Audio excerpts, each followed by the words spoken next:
বাংলাদেশে এই মুহূর্তে হাম মহামারী আকার ধারণ করেছে। সরকারি হিসেবে আমরা দেখতে পাচ্ছি আক্রান্তের সংখ্যা প্রায় 60,000। সরকারি হিসাবে আক্রান্তের সংখ্যা যদি 60,000 হয়, তাহলে সেটা প্রকৃত সংখ্যা 6 লাখ হয়ে যাওয়ার সম্ভাবনা প্রচণ্ড রয়েছে। এবং নিউ এজের একটা অনুসন্ধানী প্রতিবেদনে ভয়ঙ্কর চিত্র বেরিয়ে এসেছে। সরকারি হিসেবে মৃত্যুর সংখ্যা 360-এর মতো এখনও বলা হচ্ছে। সেই সংখ্যা 4 থেকে 10 গুণ বেশি প্রকৃত সংখ্যা হতে পারে বলে তদন্তে বেরিয়ে এসেছে নিউ এজের, যেটা বিবিসি বাংলাও বলছে। কীরকম ভয়াবহ পরিস্থিতির মধ্যে আমরা আছি।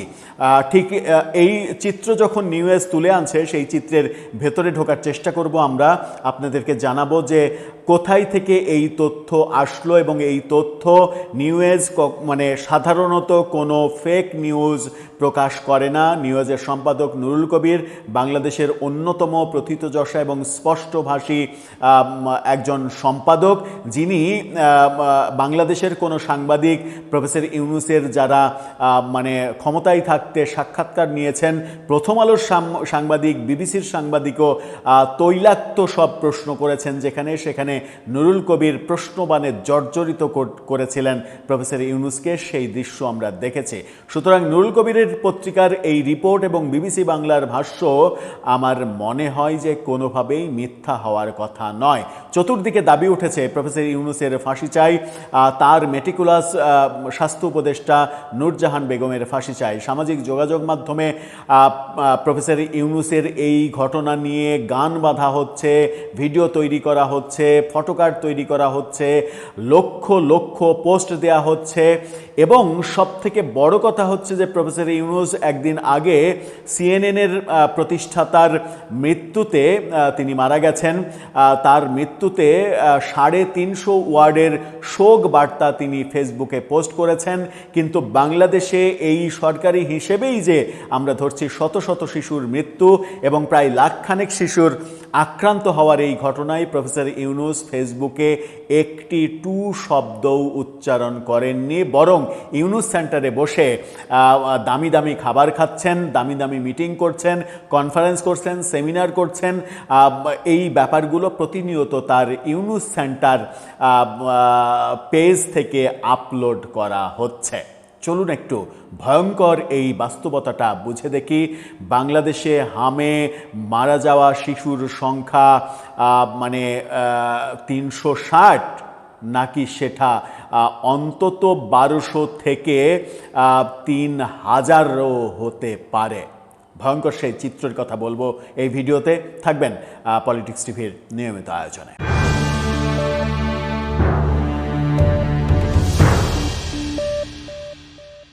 দর্শক, 2024-এর 5 আগস্ট শেখ হাসিনা সরকারের পতন হলো। তার আগে যে জুলাই আন্দোলন, জাতিসংঘের রিপোর্ট অনুযায়ী আমরা জাতিসংঘের রিপোর্টটাকেই যদি আমলে নিই, তাহলে 15 আগস্ট পর্যন্ত তারা বলছে 1400 জন মারা যেতে পারে। সরকারের গেজেটে, প্রফেসর ইউনূস সরকারের গেজেটেই 840 জনের মতো নাম আমরা দেখেছি। 840 জন মানুষের মৃত্যুতে আমাদের হৃদয়ে যেমন রক্তক্ষরণ হয়েছে, আমাদের আসমান কেঁপে উঠেছে। সেরকম আসমান কাঁপার দৃশ্য এই হামে শত শত শিশুর মৃত্যু, লক্ষাধিক শিশুর আক্রান্ত হওয়ার ঘটনা, হাজারো মায়ের কোল খালি হওয়ার এই ঘটনায় এতটুকু উদ্বেগ আমরা দেখছি না, বরং ওই তথাকথিত বিপ্লব, বিপ্লবকে তথাকথিত বলছি না, তথাকথিত বিপ্লবী একজন, যিনি বিপ্লব বেচে খান। অনেকেই তো বিপ্লব বেচে খান, বিপ্লবকে ব্যবসা করেন, বিপ্লব নিয়ে ব্যবসা করেন, জুলাই নিয়ে ব্যবসা করেন, হাদি নিয়ে ব্যবসা করেন। এই ব্যবসাগুলো বেশ জনপ্রিয় ব্যবসায় পরিণত হয়েছে। সেই একজন বিপ্লবী, যার পকেটে টাকা ছিল না বলে তিনি মেসে না থেকে নিজের টাকা বাঁচানোর জন্য হলের গণরুমে থেকে ছাত্রলীগ করতে বাধ্য হয়েছিলেন, তিনি সম্প্রতি একটা টক শোতে বলেছেন যে বিএনপি আর আপনারা হাম নিয়ে পড়ে পড়ে আছেন, হাম নিয়ে, হামের টিকা নিয়ে ব্যস্ত হয়ে পড়েছেন, অথচ জুলাই সনদ যে বাস্তবায়ন হচ্ছে না সেদিক নিয়ে, সেটা নিয়ে আপনাদের একটা কথাও বলছেন না। কত বড় অধ্যত্ব হলে, কত বড় সাহস হলে এই ধরনের কথা বলে যে এই যে শত শত শিশুর মৃত্যু, সেই মৃত্যুকে তুচ্ছ করছে।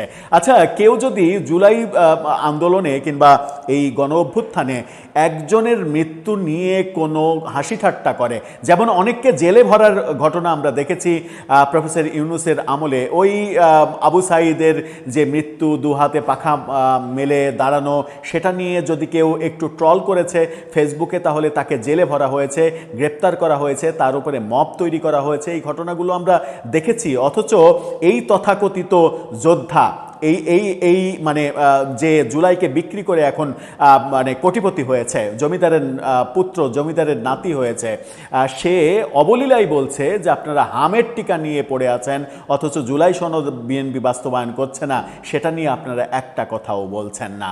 এরকম ইউনূস ভক্তরা আজকে সমাজে গজিয়ে উঠেছে, যারা ইউনূসের একটি ভুল চোখে দেখতে চায় না, শুধুমাত্র ইউনূসের গুণগান গেয়ে যেতে চায়। কি বলছে গণমাধ্যম? চলুন বিবিসির শিরোনামটা আগে দেখি। বিবিসি বলছে হামে মৃত্যুর সংখ্যা সরকারি হিসাবের চেয়ে অনেক বেশি। এই খবরটাই মূল খবরটা, যেখান থেকে বিবিসি নিয়েছে বলে মানে কপিরাইট স্বীকার করেছে, সেটা হচ্ছে নিউজের শিরোনামটা দেখে নিন। নিউজ ইংরেজিতে শিরোনাম করেছে, তার বাংলা করলে একই দাঁড়ায়, বাংলাদেশে হামে মৃত্যুর সংখ্যা সরকারি হিসাবের চেয়ে অনেক বেশি বলে অভিযোগ উঠেছে। কত বেশি চলুন একটু জানি। বিভিন্ন বিভাগীয় হাসপাতাল, বিভিন্ন স্বাস্থ্য দপ্তর ও প্রশাসনিক রেকর্ডে পাওয়া তথ্যে সরকারি হিসাবের সঙ্গে বড় ধরনের অমিল দেখা গেছে। বড় ধরনের, ছোটোখাটো না কিন্তু। এবং এই বড় ধরনের অমিল দেখতে গিয়ে কখনো কখনো 4 থেকে 12 গুণ বেশি হওয়ার সম্ভাবনা তৈরি হয়েছে বলে নিউজ বলছে। 4 গুণ হলে যে সংখ্যাটা এখন বলা হচ্ছে সরকারি হিসেবে, সেই সংখ্যাটা হয়ে যাবে 1,500-এর বেশি। আর যদি সেটা 10-12 গুণ হয়ে যায়, তাহলে সেটা হয়ে যাবে 3,000, 3,500, 4,000, 5,000-এর মতো। এবং তার তথ্য উপাত্ত এরা এই পত্রিকায় উঠে এসেছে। কি বলছে? বলা হচ্ছে যে স্বাস্থ্য অধিদপ্তর বলছে এটি ইচ্ছাকৃত, গোপন নয়। অর্থাৎ স্বাস্থ্য অধিদপ্তরও এই তথ্যে যে গড়মিল আছে সেটা স্বীকার করে নিয়েছে, কিন্তু বলছে যে এটা ইচ্ছাকৃত না। কি তাহলে কি সেটা?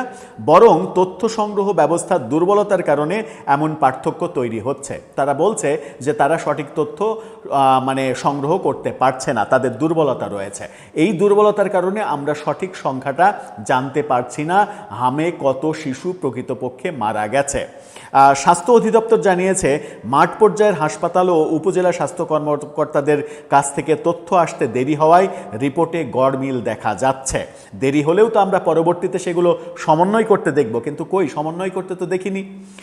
উদাহরণ হিসেবে রংপুর বিভাগে স্বাস্থ্য অধিদপ্তর কোনো মৃত্যুর তথ্য না দিলেও, রংপুর বিভাগে কোনো মৃত্যুর তথ্য দেয়নি স্বাস্থ্য অধিদপ্তর। সেখানে বলা হচ্ছে যে স্থানীয় হাসপাতাল ও প্রশাসনিক রেকর্ডে অন্তত 4 জনের মৃত্যুর তথ্য পাওয়া গেছে।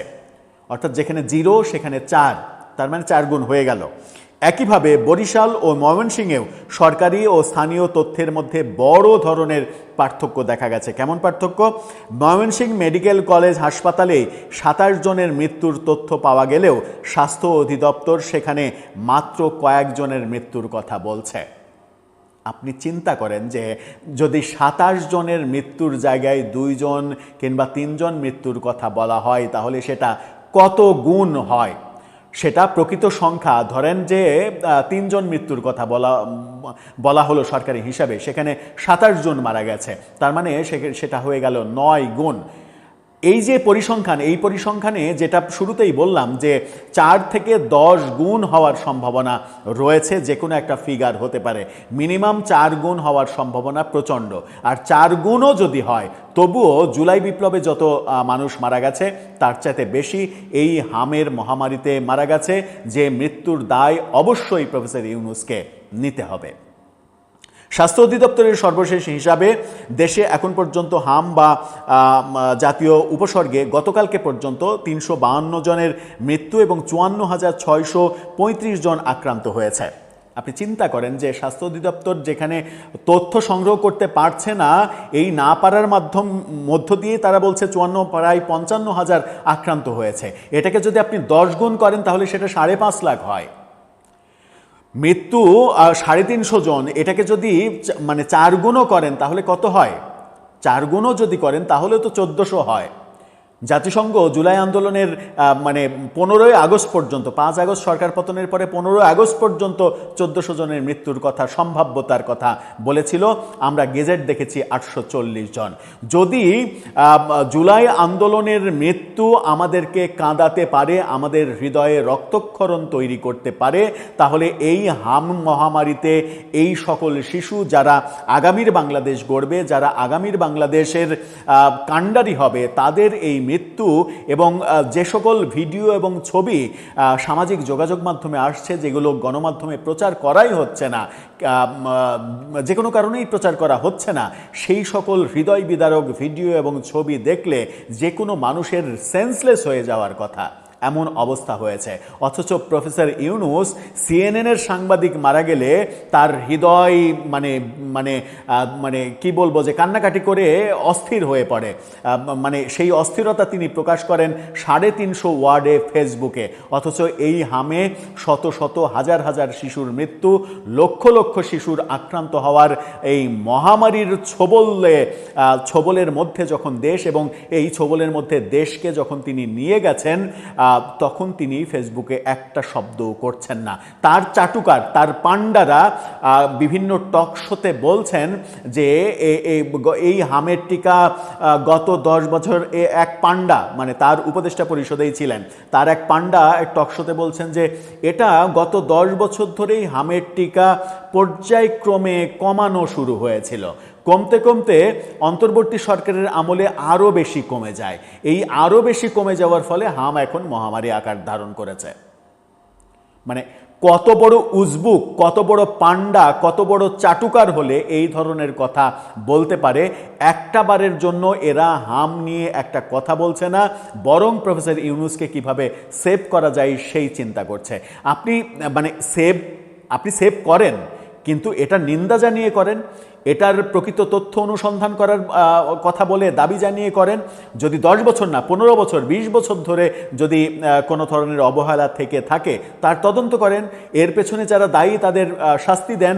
এর পেছনে যদি শেখ হাসিনার সরকারের দায় থাকে, তাহলে শেখ হাসিনা সহ শেখ হাসিনা সরকারের স্বাস্থ্যমন্ত্রী, স্বাস্থ্য অধিদপ্তরের ডিজি, স্বাস্থ্য সচিব সবাইকে শুলে চড়ান, কেউ তো নিষেধ করেনি।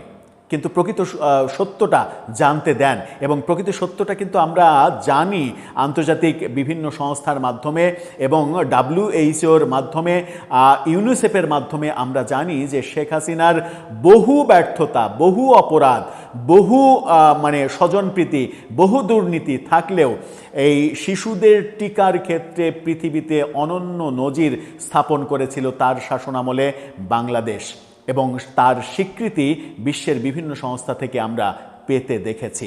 এখন পান্ডারা প্রফেসর ইউনূসের যে দোষ, অপরাধ, সেই অপরাধকে হালকা করার জন্য বলতেই পারে যে 10 বছর ধরে এটা হয়েছে।